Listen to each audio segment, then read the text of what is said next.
Want to go to the game but don't feel like driving? No problem. Let Ball Game Express do the driving. They're taking buses to every major sporting event in South Florida. Give them a call at 1-888-956-2754.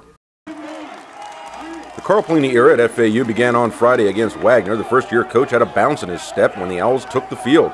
Pelini chose redshirt sophomore Stephen Curtis to run the offense. Curtis and the Owls figured to roll through the 1AA Seahawks.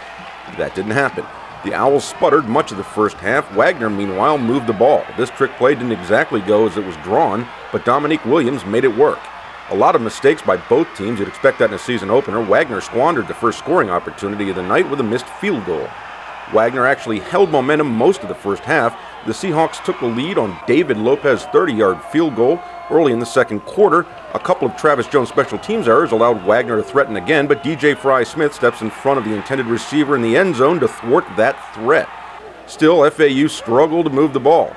The Owls trailed Wagner 3-0 at the half. There was some question as to whether the victory bell would ring, and the hometown fans were not happy with the way their team was playing. The answer? Graham Wilbert? Pelini changed quarterbacks at halftime, opting to send the starter from last year's 1-11 team out to lead the offense. Nothing around here really surprised me anymore. I've been here 5 years. I've seen a lot of things, so. The move worked. The Owls finally showed some life, although their first real scoring opportunity of the night ended in disappointment. That's wide right. Wagner, meanwhile, kept the pressure on. Williams ended up rushing for 117 yards on the night. The Seahawks almost went up by 10, but Damian Parms was able to close ground and knock down the fluttering pass. Let's go to the fourth quarter. Owls still trailing 3-0. Not anymore. Wilbert connects with Byron Hankerson for a 39-yard touchdown. That's Wilbert's longest career completion. It's Hankerson's first touchdown of his career. With a little more than 11 minutes remaining, the Owls finally have their first lead. It appeared to be cover 3. The punter gave me an inside release. Dukes ran a great route, taking a safety with him over the middle, and Graham made a great pass. FAU had pretty much wrestled away control of the game from the undermanned Seahawks. With time running out, the Owls appeared ready to put the game away, handing the ball to Martese Jackson on a 4th and 1 deep in Wagner territory. But the ball comes squirting out. Wagner couldn't scoop it, but they did recover. FAU turned the ball over 4 times in the game. The Seahawks needed to go 96 yards in the final 20 seconds.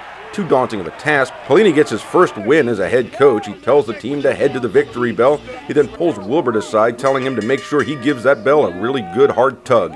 Wilbert obliges.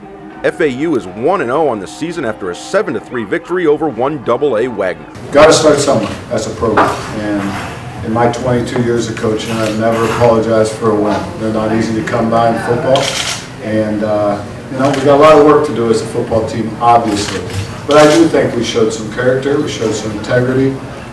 There are a lot of things went against us. We made a lot of mistakes. We hurt ourselves in a lot of ways, but we never gave up and kept fighting a good fight, and I'm proud of our guys.